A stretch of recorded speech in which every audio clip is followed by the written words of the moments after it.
Hello and welcome to Space for Joy, a collaborative place to share the amazing things in life. My name is Hannah. This little dude in my lap is Domino, and that's Laney Cat, and they come in and out of the picture whenever they feel like it. But I wanted to talk to you today a little bit about the concept of taking the things that feel light and right for you and leaving the rest. And what do I mean by that?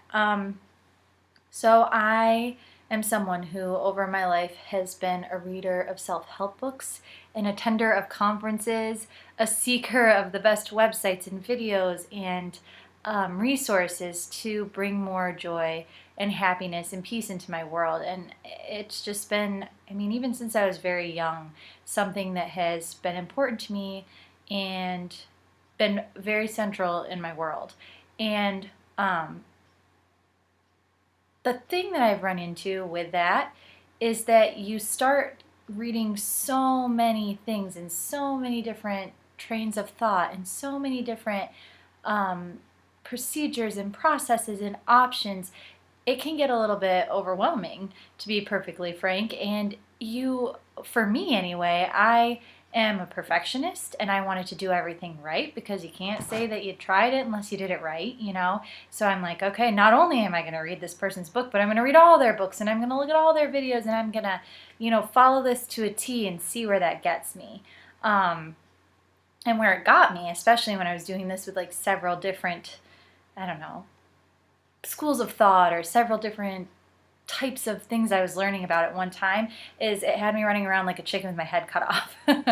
And I was actually at one of those conferences a few years ago when the presenter said something that I will never forget that has just stuck with me, that I wanted to share because it was so profound. He said, not everything here is going to speak to you. Not everything here is going to be true for you. You are the only one who knows what's true for you. Take what you like and leave the rest. And my mind, I think my eyes probably just popped and my jaw dropped. My mind was blown. I was like, I had never even considered the fact that maybe I could read a book and there were little pieces of it that would work for me and the rest I would leave behind. And, maybe you're not that way. Maybe you are a person who is more flexible minded than I am and you can do that sort of thing. But to that point in my life, it had never even occurred to me. And that was life-changing. Oh, okay, I don't have to do every single thing that you're saying here. I can take the things that feel right for me and I can adopt those and I can leave the rest. And what's more, recently, I have for years had some sort of gratitude practice or some sort of spiritual practice or some sort of self-help practice going, usually multiples, going every day. Something I'm doing, whether it's journaling or writing stuff down on my phone or watching this video or doing this thing. And it started to get to be kind of a lot. And right now, I had a moment a few weeks ago where I said, you know what, this is overwhelming, and it's the complete opposite of the reason why I even started doing all these things to begin with. Not that the things themselves were bad or that they hadn't been helpful to me, but just right now, I need to step back and just do the one or two things or even nothing for a little while because that's what's nourishing to me. I know what is true for me, what is best for me in this moment. And what's true for me right now, what works for me right now, might be something totally different 5 minutes from now. Maybe there's some stuff in one of those books that I read that's amazing for me, but the rest of it, I'm just not there yet. Having that flexibility and that open-mindedness of I don't have to do all of this. I can just take a little bit of it. Or another really liberating thing is not every single self-help book or every single class or every single teacher is for me. That was a really novel concept. I thought I can learn something from every single one of these, which is probably true, but I had never considered the thought of oh, that's just somebody who doesn't work for me or who doesn't vibe for me. And no judgment there. It's just that doesn't speak to me. So why would I try and force this thing that doesn't speak to me, that doesn't nourish my soul and make me feel lighter and happier?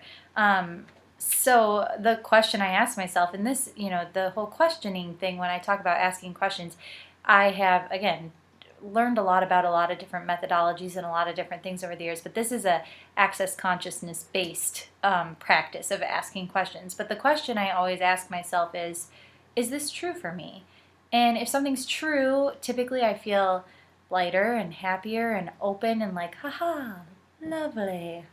And if it's not true, I feel like gross and sick to my stomach, and that whole gut feeling that people talk about, like if you just feel disgusting and like closed in on yourself and ugh, typically not true for you. There are a lot of variations on that. That's kind of a simplified way of talking about it. But, you know, even with my videos, take what works for you. Take what is light and fun and happy and makes you feel like, yes, the room just opened up.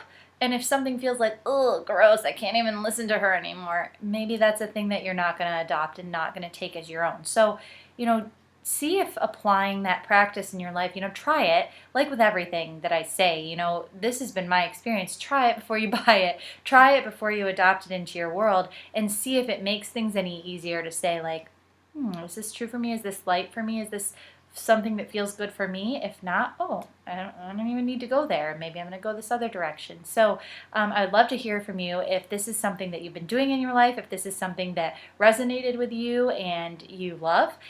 Leave me a comment, let me know.